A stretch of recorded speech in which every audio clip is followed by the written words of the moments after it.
আসসালামু আলাইকুম। ইউরোপে সেটেল হতে কে না চায়? আপনি নিশ্চয়ই চাচ্ছেন যে ইউরোপে কোনো একটা দেশে সেটেল হওয়ার জন্য এবং ওই দেশের নাগরিকত্ব নেওয়ার জন্য।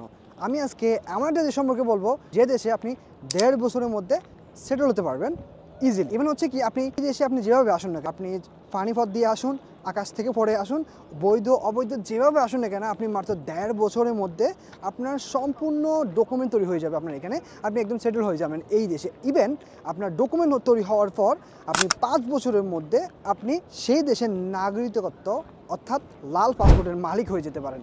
চলেন দেশটা সম্পর্কে জেনে আসি। কিছুদিন আগে একটা নিউজ দেখছিলেন হয়তো, যে ইতালির রোম শহরে একটা পার্কে একজন বাংলাদেশি আত্মহত্যা করছে গলায় ফাঁস দিয়ে। তার কারণ হিসাবে জানা যায় সে 8 বছর ধরে ইউরোপে বসবাস করতেছে, অর্থাৎ দেশের বাইরে আছে, কিন্তু কোথাও তার ডকুমেন্ট হচ্ছিল না। সে প্রথমে গ্রিসে ছিল, দেন হচ্ছে ইতালিতে গিয়েছে, বাট ইতালিতে লং প্রসেস লাগে, একটু জটিল প্রক্রিয়া, সেজন্য সে অনেক বেশি টেনশনে ছিল এবং সে এগুলার কারণে অনেক বেশি দুশ্চিন্তার কারণে তাই সে পরবর্তীতে আত্মহত্যা পথ বেছে নিছে। ডকুমেন্টটা হচ্ছে মেন বিষয়। আপনি ইউরোপে থাকতে হলে আপনাকে মাস্ট বি আপনার ডকুমেন্ট থাকতে হবে। এমনকি সবাই চায় যেন তার ডকুমেন্টটা হয়ে যায় ইউরোপের যে কোনো একটা দেশে, কারণ ডকুমেন্ট থাকলে আপনি সেফ। যে দেশে আসি এই দেশে হচ্ছে আপনি বৈধ হন অবৈধ হন কোনো সমস্যা হয় না, এমনকি আপনি নিজের দেশের মতন কিন্তু ফিল পাবেন, আপনি নিজের দেশের মতন কিন্তু আপনি অধিকার পাবেন এখানে। এমনকি এই দেশটার নাম হচ্ছে পর্তুগাল। হ্যাঁ, পর্তুগালে মাত্র 1.5 বছরে আপনার কাগজ হয়ে যায়। ইভেন মেন কথা হচ্ছে আমরা যদি অন্য কোনো দেশে যাই, ভিজিট ভিসা হোক অথবা বৈধভাবে অবৈধভাবে হয় না কেন, আমরা ডকুমেন্ট হওয়ার আগ পর্যন্ত অনেক বেশি ভয় থাকি। অর্থাৎ আপনি রাস্তা দিয়ে হাঁটতেছেন, আপনার মনের ভিতরে ভয় থাকবে যে পুলিশে যদি ধরে আমাকে, তো আমি তাকে কী শো করবো, আমার তো ডকুমেন্ট নেই, তাহলে সে কি আমাকে দেশে পাঠিয়ে দিবে। ইভেন অনেক রকম ভয় থাকে। বাট পর্তুগাল এমন একটা দেশ, আপনি আসার পর কাগজ না হওয়ার পরেও 1.5 বছরের মধ্যে কিন্তু কাগজ হয়ে যাবে যদি তাদের প্রসেসিংটা আপনি ফলো করেন। ইভেন হচ্ছে কি এই 1.5 বছরের মধ্যে আপনার কাজ পেতে কোনো সমস্যা হবে না। কাজ পেতে আপনার ডকুমেন্ট লাগবে না, বাট কাজ পাওয়াটা একটু ট্রিকি, রাইট না, আমার একটু হার্ড।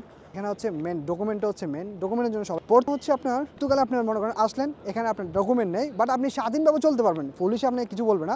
এবং পুলিশ আপনাকে দেখলেই আপনি বলবেন না যে আপনি ডকুমেন্ট শো করো, কেন তুমি এখানে ইলিগেল। এখানে জাস্ট আপনি আসার পর একটা সেফ এন্ট্রি করবেন, ফাইল লক করবেন আপনার আবেদন করার জন্য। অর্থাৎ আপনি এখানে নাগরিকত্ব অথবা সেটেলমেন্ট হওয়ার জন্য একটা ফাইল লক করতে হয় আপনার নামে। ওই প্রসেসটা করার পর আপনি এখানে টোটালি স্বাধীন, এবং কি ওই প্রসেসটা করার পরে আপনি যে কোনো পর্তুগিজের আন্ডারে জব করতে পারবেন, যে কোনো জায়গায় জব করতে পারবেন, ট্যাক্স প্রদান করতে পারবেন। ইভেন জাস্ট আপনি হয়তো ইউরোপের বাইরে যেতে পারবেন না, বাংলাদেশ যেতে পারবেন না, বাট একটা স্বাধীনভাবে চলতে পারবেন, খুবই মন খুলে চলতে পারবেন এখানে। ইউরোপের মধ্যে খুব কম সংখ্যক দেশ আছে যেগুলো আপনাকে 5 বছরের মধ্যে নাগরিকত্ব অর্থাৎ রেড পাসপোর্ট প্রদান করবে, এমন খুবই কম কান্ট্রি আছে। স্পেশালি অবৈধদের জন্য তো এটা অনেক বেড়ে দুঃস্বপ্ন হয়ে থাকে।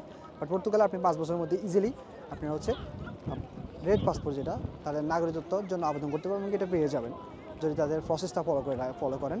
এবং এই দেশে হচ্ছে সুযোগ সুবিধা আছে, কিন্তু অনেক অসুবিধাও আছে, এগুলো না হয় পরে বলবো। এগুলোর মধ্যে আচ্ছা একটা মেন অসুবিধা যেটা, সেটা হচ্ছে এদেশে জব পাওয়া যায় না। সত্যি কথা যেটা, পর্তুগিজ যদি না জানেন জব পাওয়া খুবই মুশকিল। বাট এখানে মেনলি মানুষ আসে হচ্ছে ডকুমেন্ট তৈরি করার জন্য। আপনি দেখবেন অনেক বাংলাদেশি বা অনেক অন্য দেশের মানুষরা ডেনমার্ক, নেদারল্যান্ড, জার্মানির মতো অন্যান্য ভালো দেশে আসে, কিন্তু তারা কী করে পর্তুগালে এসে কিন্তু কার্ড তৈরি করে। কারণ হচ্ছে কি, কারণ ওইসব দেশে হচ্ছে আপনাকে একটা রেজিডেন্ট কার্ড দিবে, যেটা আপনি রিনিউ করতে পারবেন, বাট পরবর্তীতে পাসপোর্ট পেতে আপনার অনেক বছর সময় লেগে যায়, 10-12 বছর, কখনো 15 বছরও লেগে যায়, অনেক হার্ড প্রসেস লাগে। বাট পর্তুগালে এমন একটা দেশ যেখানে প্রসেসিংটা একদম ইজি, আসলে ইজি।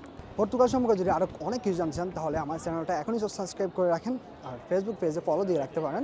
আমি আপনাদেরকে পর্তুগাল সম্পর্কে ডিটেলসে জানাবো, কীভাবে ডকুমেন্ট করবেন, অর্থাৎ আবার আপনাদের ফার্দার প্রসেসেসগুলো সবগুলো সম্পর্কে আপনাকে জানাবো। ইভেন হচ্ছে কি ইউরোপের কোন দেশগুলোতে হচ্ছে খুব তাড়াতাড়ি সহজে সেটেল হওয়া যায়, ওইগুলো নিয়ে একটা ভিডিও করবো। আর কিছু দেশ আছে যেগুলোতে আপনি সহজে যেতে পারবেন, এমনকি সহজে কিন্তু আপনার ডকুমেন্ট তৈরি করতে পারবেন। সে পর্যন্ত ভালো থাকেন, সুস্থ থাকেন, আল্লাহ হাফেজ। আবার দেখা হবে ইনশাল্লাহ। So by.